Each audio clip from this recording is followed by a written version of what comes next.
This week on The Hotel Inspector, the lady of the manor who wants it all. Do you feel in control at all? No. I would not want to be incarcerated up here for 2 days. The bathrooms are really not up to snuff.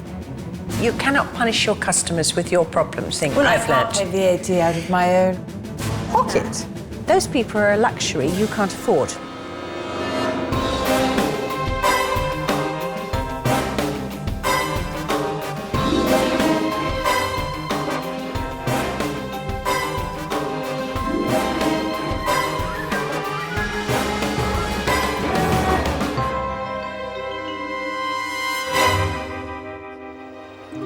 Deep in the wilds of Suffolk lies Butley Priory, the home of part-time musician and former model Frances Cavendish.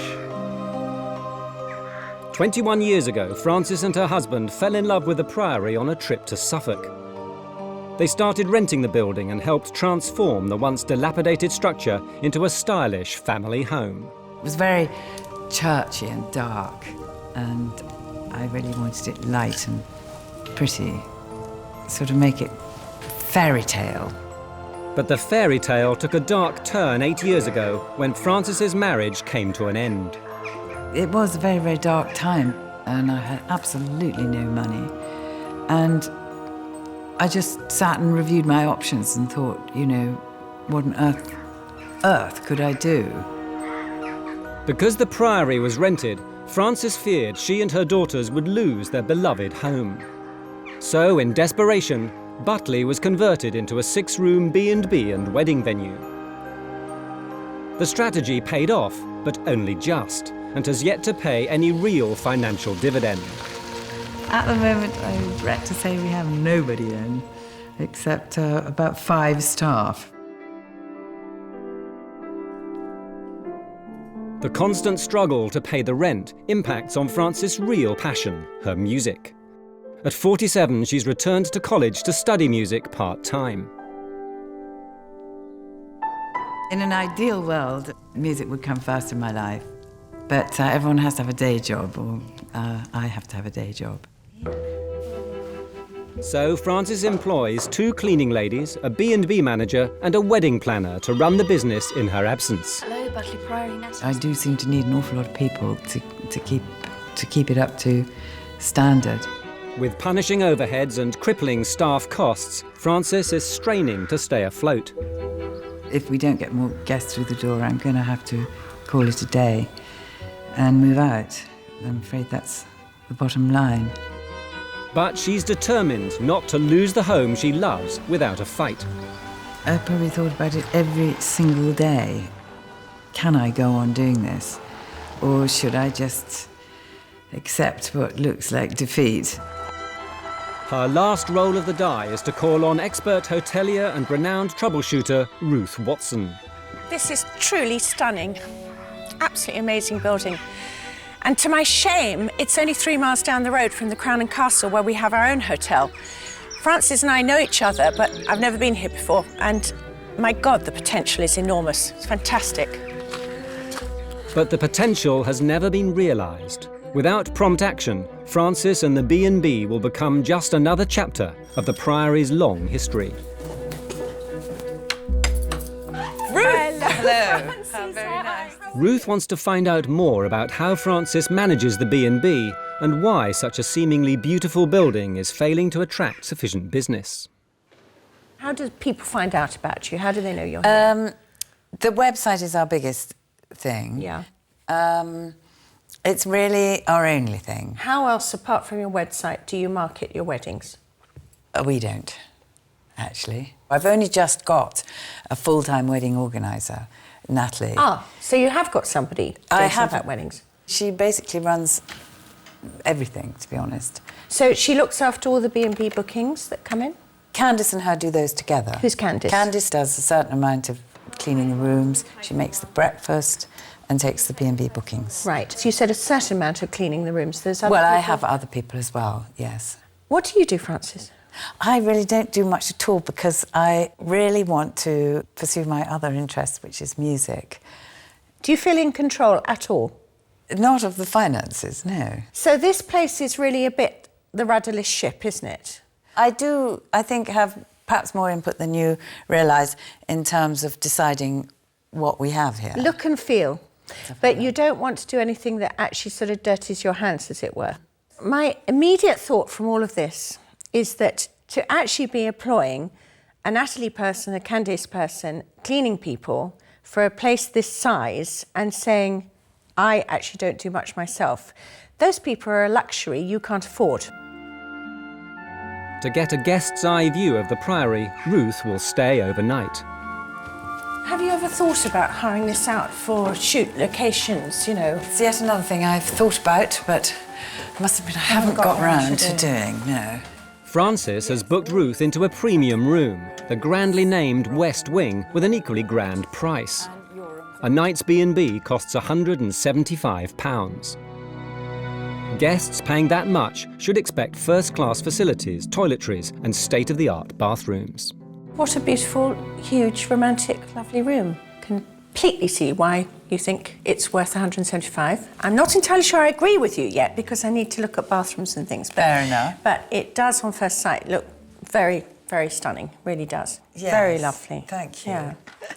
There's no doubt that this room is incredibly gracious. I mean, it's got beautiful proportions and it's utterly charming. The problem is, has it got the facilities you need? Over here, we've got one of my bête noirs, UHT milk with really cheap little instant coffee things. Over here, I mean, bedside water, that's lovely, but it's in a plastic bottle, not a glass bottle. This is not the kind of scenario you expect for £175. So far, Ruth is not convinced the rooms are worth the price Frances is charging. But how will Frances deal with Ruth's frank opinion? Has nobody else ever said, I can't wash my hair, I'm going out tonight, or I've got a wedding tomorrow? You know how polite people are. They are, on the whole. I'm not. This is Butley Priory, a 6-bedroom B&B in the wooded heathlands off Suffolk's coast. For the last 21 years, it's also been the family home of Frances Cavendish, a former model and passionate musician. But Frances is in trouble. Her finances are in such dire straits that her residency at Butley Priory may soon be a thing of the past. If we don't get more guests through the door, I'm going to have to call it a day and move out. I'm afraid that's the bottom line. In a last bid to hold on to her beloved home, she's called on expert hotelier Ruth Watson. She's already established the Priory's marketing is woefully inadequate, and the rooms may be overpriced at a hefty £175 per night. Ruth's inspection of the West Wing reveals an unusual bathroom arrangement. The ensuite is at the bottom of a steep flight of stairs. Well, I can instantly see the problem that I'm going to have with this bathroom because it has absolutely no shower facility whatsoever. I do think not being able to wash your hair is pretty serious. Next, Ruth heads to the Moroccan room, the smallest at the Priory, priced at £130 per night. This is called the Moroccan room, and there's a little bit of curtaining and cushion as a gesture. The first thing I see, though, is the fact that there's a small double bed and there is nowhere on the other side to get into it. The other part of the room is literally the ensuite. I've got a wash-hand basin here with a cracked basin and cracked tiling. And I've got a tub here with nowhere to put anything. Very Moroccan. The Priory doesn't have a lounge, bar or restaurant, so guests must spend all their time in their room. I would not want to be incarcerated up here for 2 days. I personally would be very peeved.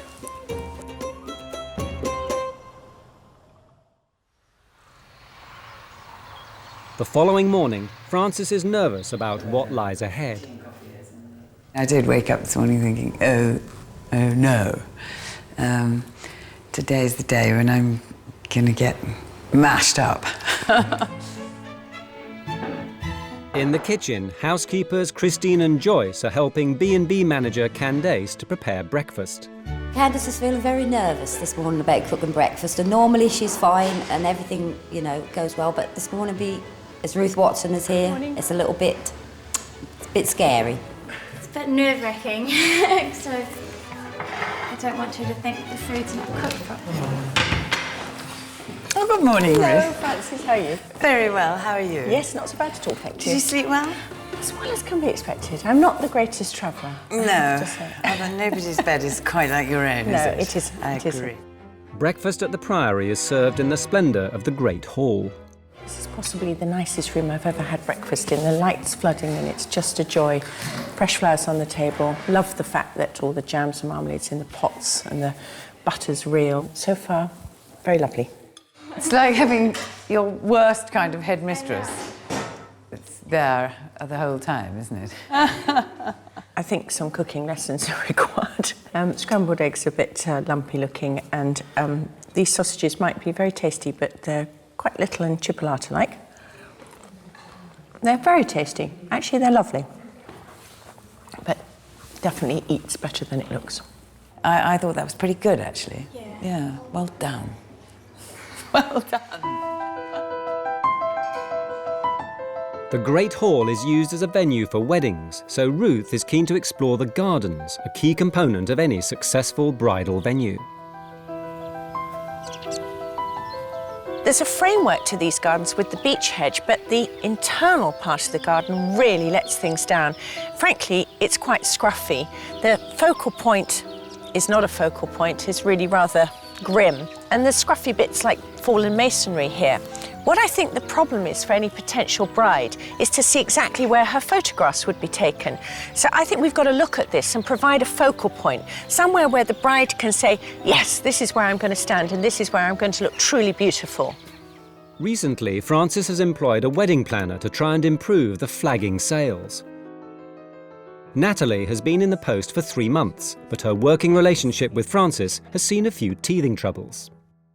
Have you had any moments where you've wanted to get Frances on board with an idea? Have you got some ideas that you'd like her to pick up with and run and that she doesn't want to, or she holds you back? Or... No, I've had plenty of ideas about events that we can hold here and sort of residential courses that we could have here. So it's just having the opportunity to actually sit down and discuss them and find out whether Frances wants to go through with them or not. Right. Do you think the reason she's not sitting down discussing them is that she's basically sort of slightly frightened of going that other step and doesn't really want people in the building? Possibly. It's quite hard to see 80 people sprawled all over the place, being sick and you know, wrecking your home. It's quite hard. So I think there can be a bit of reticence between actually wanting all these people in the home where you've actually raised your family. At the end of the day, the whole purpose is for Frances to be able to live here. Armed with a clearer understanding of the business, Ruth sits Frances down to discuss her experience at the Priory, starting with her bedroom, the West Wing. If I just briefly tell you about my experience as a guest, in the West Wing, there is just absolutely no facility for washing your hair. I mean, that's the room you're charging $175 for. No argument with the bedroom at all, it's beautiful. But I do have a big issue with the bathroom. Has nobody else ever said, I can't wash my hair, I'm going out tonight, or I've got a wedding tomorrow? Or... You know how polite people are. They are, on the whole. I'm not. As the facilities aren't up to scratch, Ruth wants to discuss the prices. How many rooms have you sold at 175? You'll have to ask Candice and Thingy, because we literally haven't done it since December because we had to pay this enormous VAT for the first time bill. Yeah, you cannot punish your customers with your problems. That's another thing. Well, I can't pay VAT out of my own I understand pocket. that, but it is far better to have 4 rooms sold 80% of the time at £130 than it is 4 rooms sold at £175 at 25% of the Yes, time. I see what you mean. It's become clear that Frances's main priority is to safeguard her home and make enough money to pursue her music. Ruth needs to come up with a tactic that will motivate this reluctant businesswoman. The feeling I get more and more is that this is somewhere you want to live, it's somewhere that you need to derive an income from, but the love of this business is not coursing in your veins, right? No. And at first I was a little miffed about this. Then I started to think, right, okay, let's get over this. Let's get over this point. I had to get over it as well as you have to get over it. So how can we do this? How can we get Frances to be living in her beloved building? sharing it a bit, but not to the point where she actually feels resentful about it. I'm building up to the big thing here. What I'm proposing is that you don't actually do B&B at all.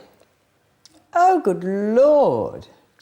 If this place is used for functions, events and weddings that actually produce a large amount of revenue, it frees you up totally to do the music thing, and it gives you back the house totally for yourself outside those specific days. But if Butley's to work as a location, the featureless garden needs some work. There's certain aspects of the garden specifically, which I want to talk to you about, where I think we could really major on photo ops for brides and things and say, look, could this be transformed, this little corner, into something that's wonderful, the weddings, and, you know, that photographs can be taken of and used in the brochure, whatever we're going to do. Does that sound at all exciting? Well, it does. It sounds absolutely thrilling, actually. Ruth's plan would mean big changes at Butley. Most importantly, Ruth wants Francis to start to phase out the B&B and focus on lucrative events, weddings and location work instead. This could free Francis up to concentrate on her music instead of dealing with the day-to-day work of the B&B. Ruth just left, and I'm completely flabbergasted and mind-blown by what she said, actually. But until Francis can afford to phase the B&B out altogether, she needs to make it more appealing. Ruth wants her to lower her prices, pay greater attention to detail in the bedrooms, and improve the quality of the bathrooms. Finally, if Butley's to succeed as a venue, then the grounds need work. Ruth wants to replace the bare lawns with a distinctive garden that'll look good in photographs. This should encourage people to use the Priory for money-spinning weddings and shoots. But first, Francis will need to be taken on by a location agency that would promote the Priory to the film, television and photographic industries. Sarah Eastall runs her own location business. She's come to assess whether the Priory is a suitable candidate to go on her books. Saw you coming. It's Sarah. No. It's vital the Priory and Francis make a good impression. This is the Great Hall.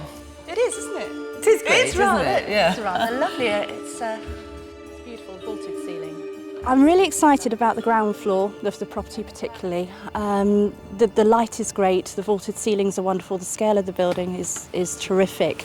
It's got that shabby chic air. All in all, I'm pretty positive. Yeah, I'm beginning to look at the whole place in a bit of a different way, with a bit of a different focus, and I'm thinking much more about the place as a location. I do feel apprehensive because I don't know anything about it. So, yeah, I'm kind of a bit worried, a bit excited, both. Finally, Sarah views the gardens, an area where Ruth has voiced concern. The garden's not really showing the majesty that the property itself has. It's a bit small, it's a bit tired, there aren't many features, there are things that are brown and they're going to remain brown for many months. So from that point of view, it would be good to get that sorted out a little bit. Sarah has made her decision. What do you reckon? Well, I think certainly the exterior and the ground floor are absolutely terrific. Upstairs is a little bit more tricky. The garden isn't the prettiest in the world.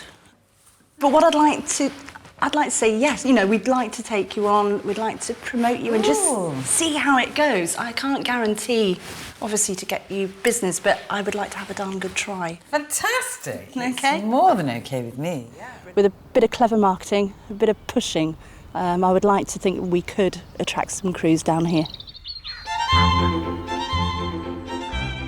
With so much at stake and with Natalie a relative novice in the wedding planning game, Ruth has whisked her 30 miles down the road to Le Talbot, an established and successful wedding venue.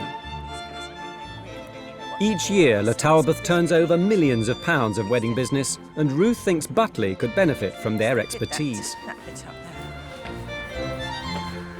I've only ever worked at Butley Priory, so from my point of view, from personal experience, it'd be great to see how another wedding venue functions.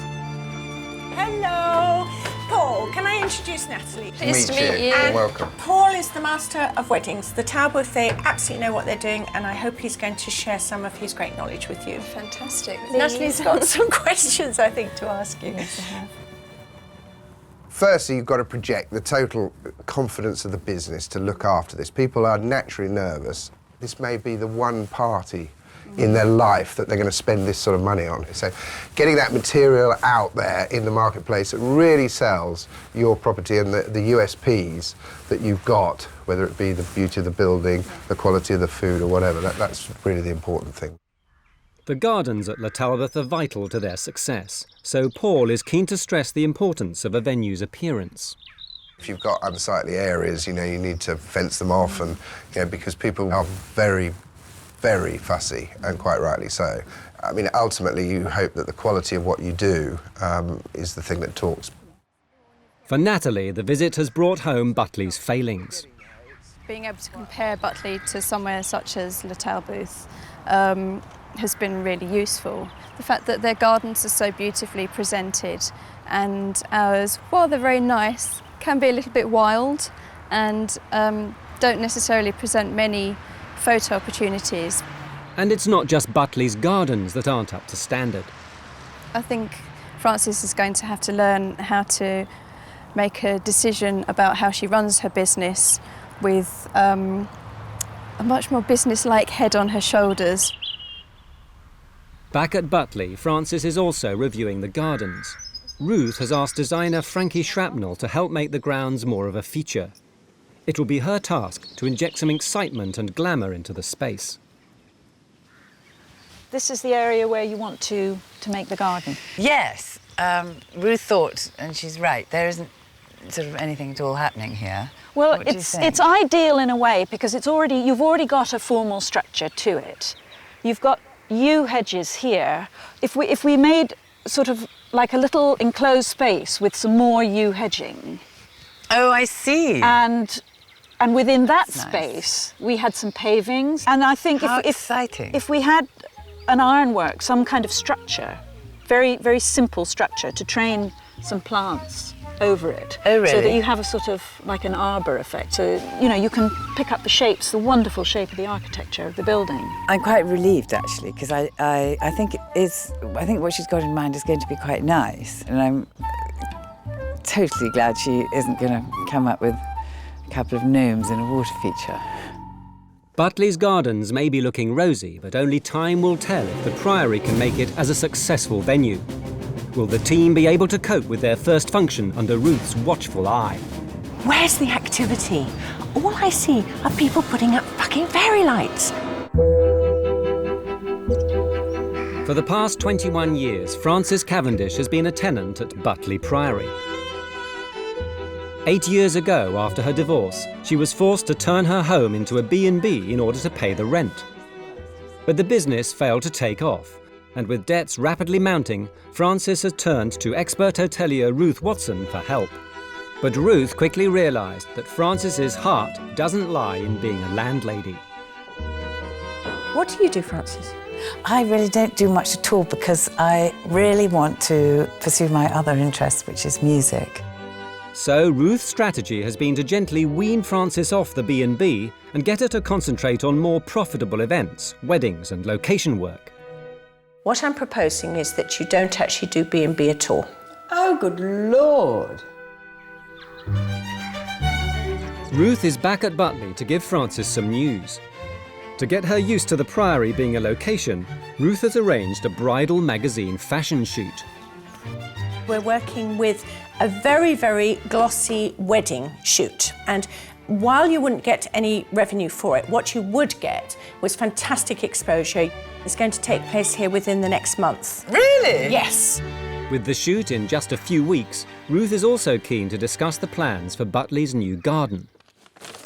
Oh, that's great. And there's going to be this lovely sort of pergola. Yes, I like the shape of this cross. It's very kind of very nice and yes. ecclesiastically. And it is, doesn't it? Isn't it? it? Echoes the feeling of the building. Well, that looks as if it's going to be a winning plan. I'm so excited about it. So far, Ruth's approach has been to gently persuade the reluctant landlady to do more for her guests, but she's still concerned that Frances is charging far too much. Have you reconsidered the idea of perhaps dropping the bed and breakfast element in order to give you back a life?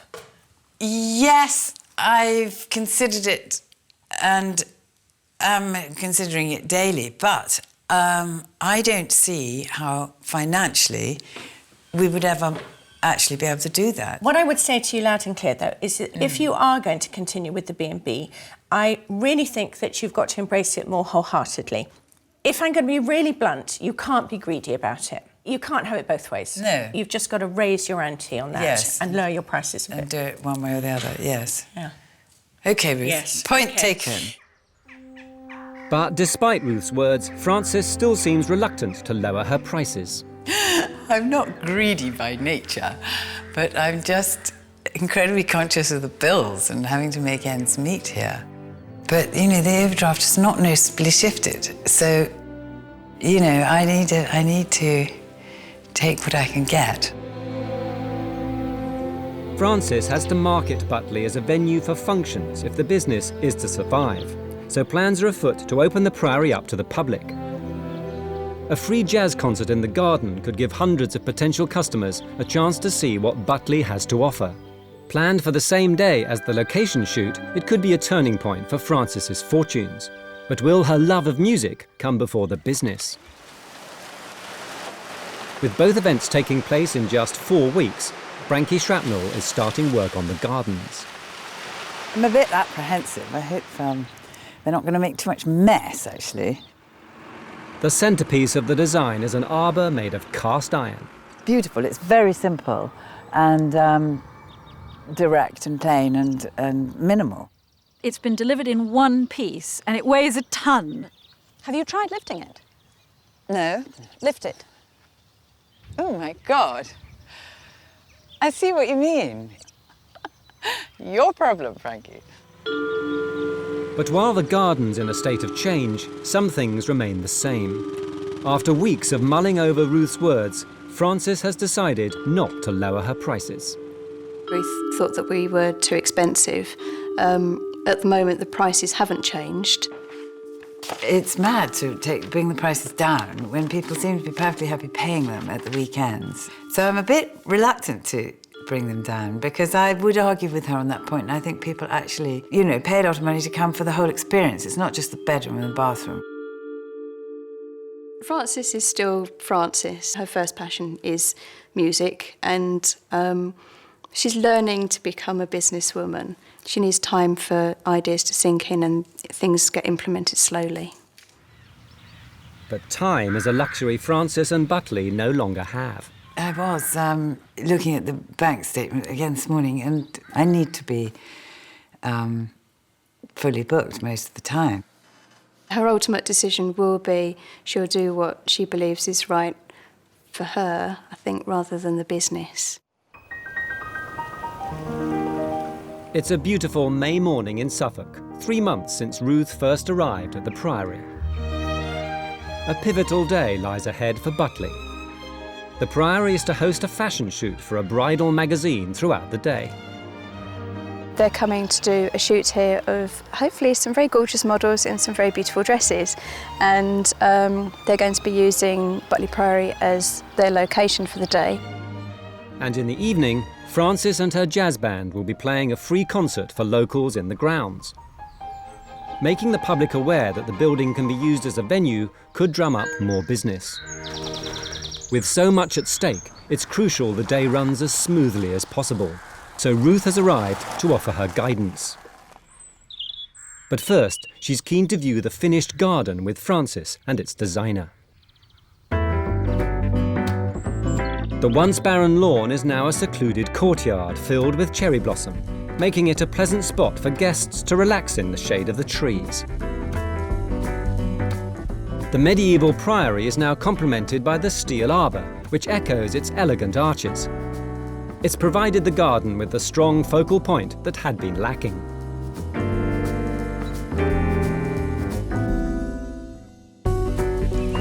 Wow.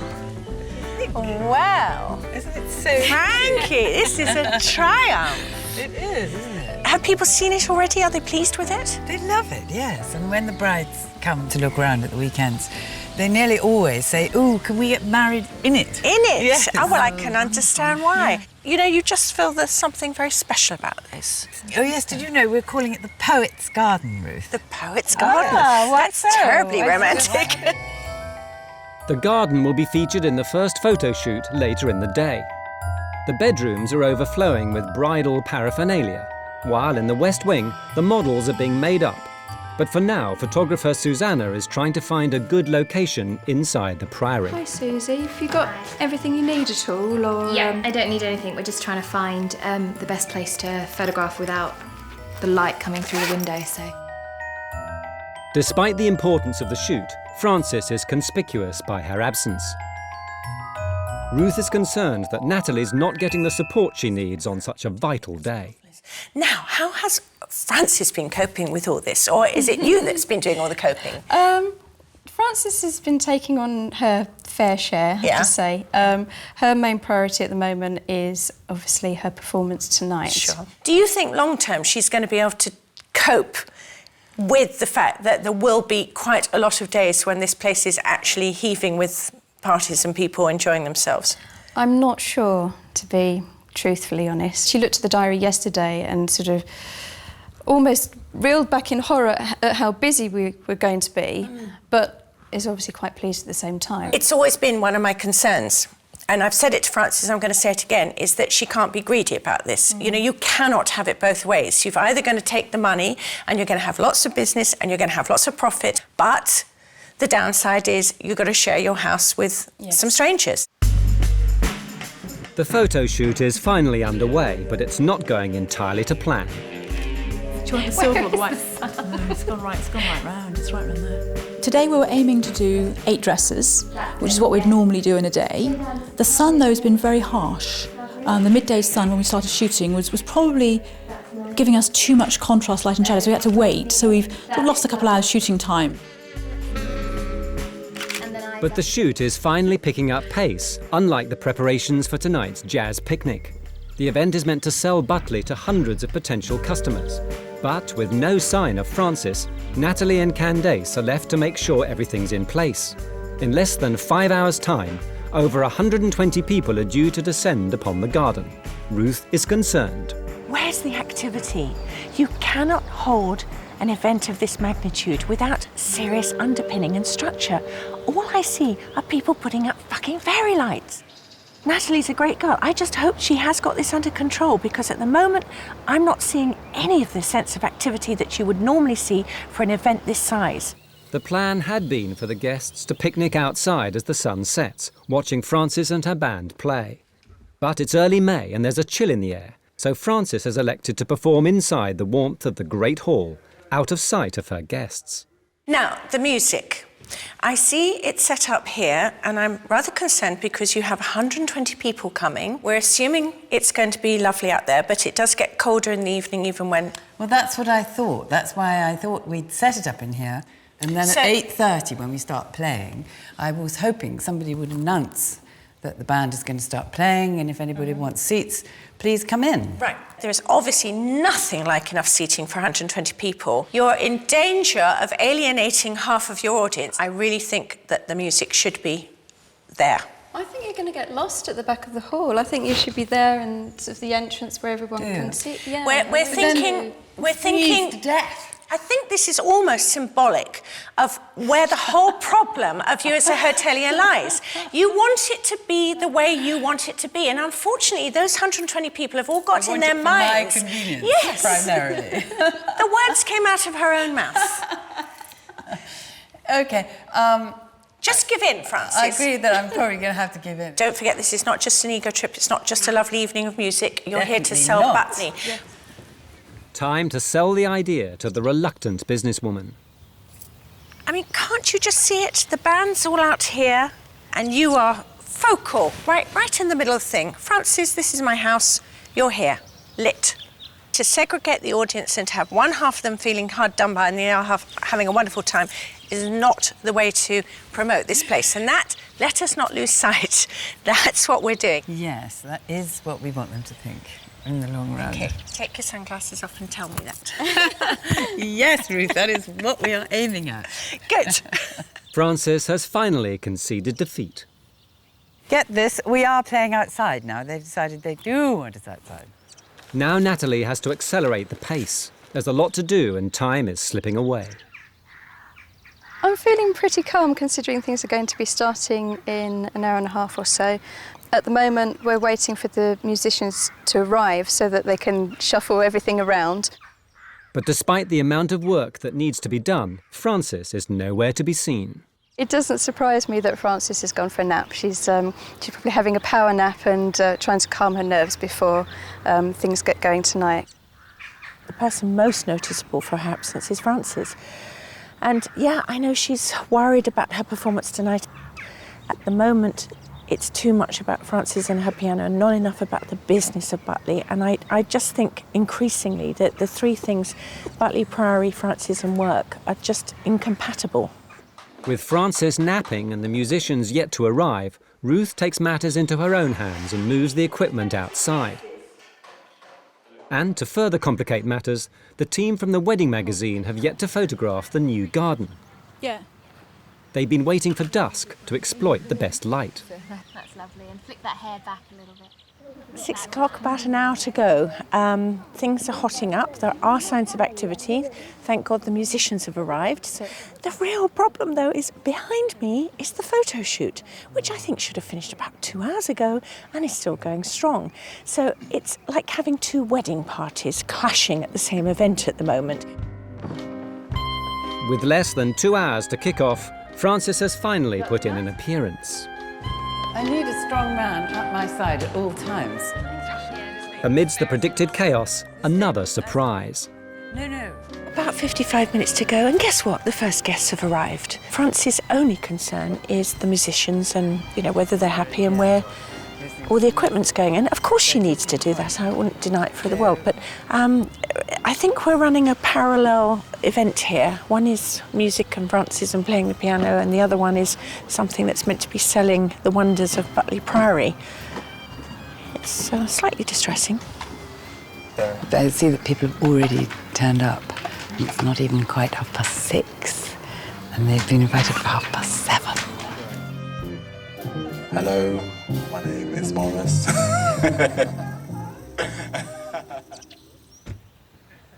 Natalie's evening is moving into overdrive. The guests are flooding into the makeshift car park and streaming through the poet's garden. Well, find yourself a spot, and there's tea and coffee, and there's a bar available as well, so make yourselves at home. Despite the plummeting temperature, the guests seem untroubled, including Ruth. Well, I'm pleased to say that the British gung-ho spirit is in full evidence tonight. Bitterly cold, but everyone's here, huddled up, having a great time. I have got the look, the Gore-Tex gloves, and the glass of champagne, as every British picnicker should have. As the crowds take their place, Frances has yet to get ready for her performance. I haven't got changed yet, but I'm not playing till 8:30, so I think that'll be all right. A substantial crowd has now gathered on the lawn of the Priory. Each of the 120 guests could be a potential customer. The moment of truth has arrived, but will Frances be able to pull it off? I'm starting to feel a bit shit scared right now. For the past 4 months, Ruth Watson has been trying to guide Butley Priory, a luxury B&B in Suffolk, out of financial trouble. Ruth wants to steer the business away from B&B towards the more lucrative wedding and event market. The Priory has been used as a location for a fashion shoot in a bridal magazine. But now it's time for the main event. 120 people are gathered together on the Priory's lawn for a jazz performance. If they're impressed with Butley as a venue, it could be a turning point for Frances and the business. There's everything to play for. I just wish I could be somebody who has a normal, nice, quiet life.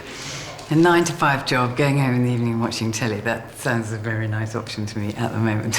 I think we'd better go out and play them some music. I'm starting to feel a bit shit scared right now. Thank you so much. My baby gone away, he done me wrong. He's the one who makes the sentences too long. He's the one who makes it difficult. But will the Priory inspire anyone enough to hire it out? I'd certainly had thought of hiring Butley Priory for an event. It's perfect. It's a fine venue. Look at these flint walls. Just really look at the trees around us. Listen to the birds. That's really good. It's absolutely outstanding. Just a fabulous atmosphere here. Yes. It's so romantic place to get married. I recommend it to everyone. But what does Ruth think? She's passionate about her music. It's the only thing I've seen her passionate about. She revels in it. She loves it. This is quite obviously her life. Of course, the problem for me as a hotelier is that I've wanted her to actually take on that role, and I don't think it's ever going to happen, to be quite honest. The best hope is that Natalie hangs on in here.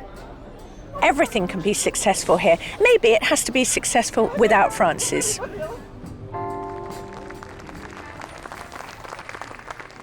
The following morning, and Ruth is back for the last time. She's eager to find out from Natalie if the event has sparked any interest. Hello, Natalie. Morning. Hello. Wow, that seemed to go very well last night, didn't it? I think it was a roaring success. Yeah? I had numerous people approach me last night about all sorts of events that they'd like to hold here. Yeah. And then somebody else said, oh, my daughter's a fashion editor of a certain magazine and this would be fabulous for a location shoot. I am concerned, though, that looking at the website, the rates are still stonkingly high. I know. I would agree with you, Ruth. Have you spoken to Frances about it? Candice and I have spoken to Frances about it because we lose quite a bit of business. Yeah. I do need to talk to her about that because I don't want her bleating about, oh, but, you know, I can't lose the B&B, but actually the B&B isn't doing very well, but when it's so obvious. In 4 months, it appears there's been little progress with the prices. Ruth has tracked Frances down to the Great Hall for one last discussion. There are various reasons for lack of B&B business, but I'm telling you that the price is far, far and away the most telling factor. You're just not going to get the people in. It's too expensive for what you're offering. It doesn't matter that the room's beautiful and the light's beautiful and the bed linen is wonderful. It's just such an off-putting figure. And I want you to look at it in a really practical manner. I haven't charged less than £150 for the last 3 years. Yes, but what has your occupancy been, Frances? You can charge what you like. You can charge 250 quid, £500 a night. If it's an empty room, it's meaningless. OK, Ruth, well, we'll try it. I don't see what you've got to lose. No. Frances has surrendered her stubborn position on pricing, but Ruth has one final point she wants to drive home. The biggest problem I have as a straightforward hotelier is that you are so not. And it's not something No, I don't pretend to be a fantastic businesswoman hotelier, but I, at the same time, would like the business to be successful enough to enable me to continue living here as a musician. It's a bit of a lot to ask, I know. It isn't a lot to ask as long as you don't get greedy about it. Yes, this is the real number one thing. I understand that music is your life. I understand that hotel keeping isn't. But you can't have your cake and eat it. You've got to be giving something back, and that giving something back is allowing people in your building. Do you feel mentally that you've made any progress in accommodating the idea that you have to share this house with people if you're going to get an income from it? Yes, I want to share this house with people. Please come in. Keep that in your head. Look at that person. You're paying my bills. Yeah, absolutely. You're enabling me to you know, carry on my musical life, which is the way I try and look at it. I'm really feeling that this can and will work. For the moment, keep in touch. I Phone will. me up. Yes, Okay, thank you. Bye-bye. Thank you so much. Very much. Great so much. Very good luck. It really Very good has luck. been such a help and Well, I hope so. inspiration having you. Thank you. All right. Take care. Bye. Take care. I should be quite sad to see Ruth go, you know, compared to how I was feeling in January and to how I was feeling last night. I'm like two different people. It's been very illuminating. With Frances, there's always going to be the dichotomy. How does she balance the fact that she wants to stay living here, she needs the income, but she's got to act a little bit more like a hotelier? She assures me that that's the case and that she's learnt a lot. I have a few doubts, but I really hope so, because she does love it here, and the music last night was fantastic, and I wish them all every success.